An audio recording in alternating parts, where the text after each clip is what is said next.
مفيش حديث حد النهارده في الشارع ولا حد مقابله ولا الناس الساده اللي ورا الكاميرات ورا اللي جوه ولا اللي قاعدين معايا ولا اللي جاب لي النعناع الجميل ده ولا اي حد غير ما قال لي هو الاهلي والزمالك في ميعاده، هو الزمالك هيلعب المباراه، هو الامور راحت لفين.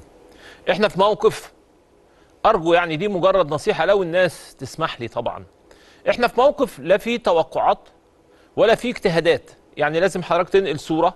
هناك مجلس اداره محترم لنادي الزمالك برئاسه الكابتن حسين لبيب، عامل نجاحات كتيره، عامل شغل كتير، اخذ قرار ان انا مش هخوض اللقاء ده ولا اي لقاء غير ما كل الفرق في الدوري الممتاز تلعب كل مباراه الدور الاول.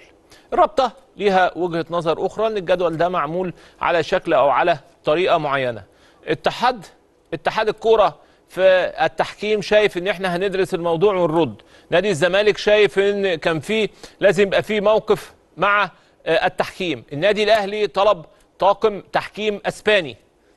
اتحاد الكوره اتفق وبعد بكره هيكون موجود طاقم التحكيم الاجنبي اللي هو اسباني.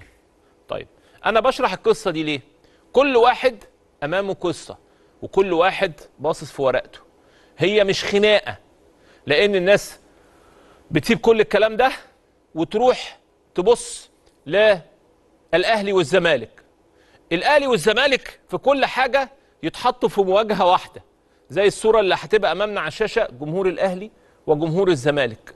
انا بس هجيب جمهور الاهلي وجمهور الزمالك عشان اعرف اشرح لحضراتكم وانا بتكلم. الزمالك بيتكلم عن نفسه ولا يوجد اي خلاف مع النادي الاهلي، والزمالك اما نتكلم عن الزمالك فبنتكلم على كيان كبير وجمهور بالملايين، وما نتكلم على جمهور النادي الاهلي واداره النادي الاهلي هو ايضا جمهور بالملايين. الجمهورين دلوقتي امامنا على الشاشه عشان الناس تبقى فاهمه احنا بنتكلم على ايه. احنا مش بنتكلم على 5 6 7 تنفار، لا احنا بنتكلم على جماهيريه بالملايين، موضوع كبير. وكل ما اداره نادي تاخد قرار يقول لك خلاف ما بين ده وده. ايه اللي جاب الخلاف؟ ايه اللي جاب ده لده؟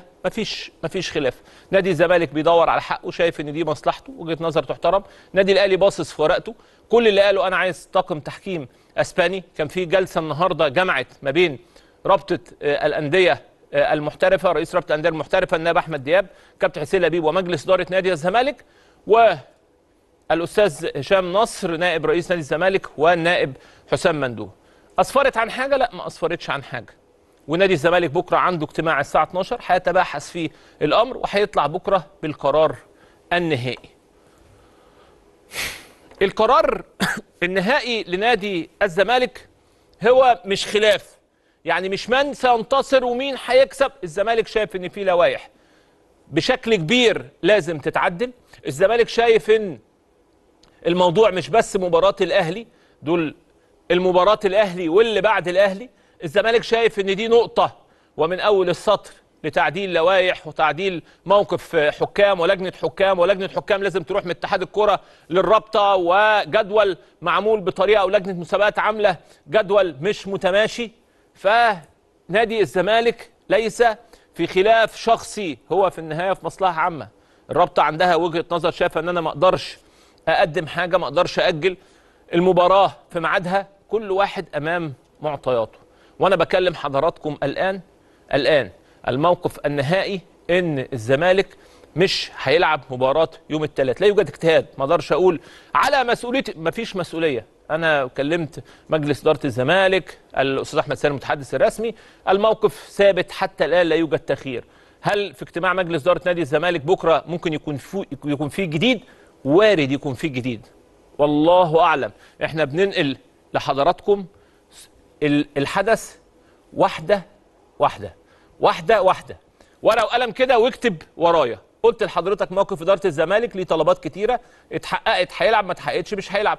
الرابطه شايف ان هو ما عندوش حاجه يقدر يقدمها، المباراه في ميعادها. اتحاد الكوره شايف ان هو هيبحث موضوع التحكيم وما خدش اجراءات في موضوع التحكيم. النادي الاهلي طالب حكام اجانب، اتحاد الكوره جاب له حكام اسبان، وهو ده اللي هو طلبه فقط لا غير، وكل واحد ليه وجهه نظر.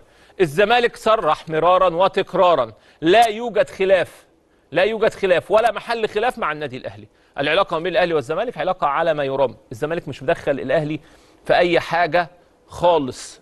الزمالك شايف ان دي موقف ونقطه تصحيح، لازم الامور تتصحح كلها من وجهه نظر مجلس اداره نادي الزمالك اللي بنكن له كل احترام. ومجلس اداره نادي الزمالك كمان عنده دفعه قويه ان جمهوره في ظهره.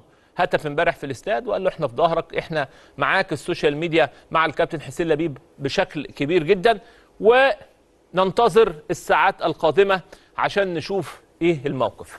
طيب انا شرحت لحضرتك الموقف بتفاصيله. طيب ارجع تاني اقول لحضرتك، تقول لي بقى قول لي انت وجهة نظرك، انا اقول لك وجهة نظر. يا باشا مصر، خلينا احنا كده قاعدين يا باشا مستنيين قرار الزمالك. متابعين، سايبين بقى الكوره، سايبين الحاجات الفنيه ان شاء الله اللي هتكون موجوده في ماتش الاهلي والزمالك.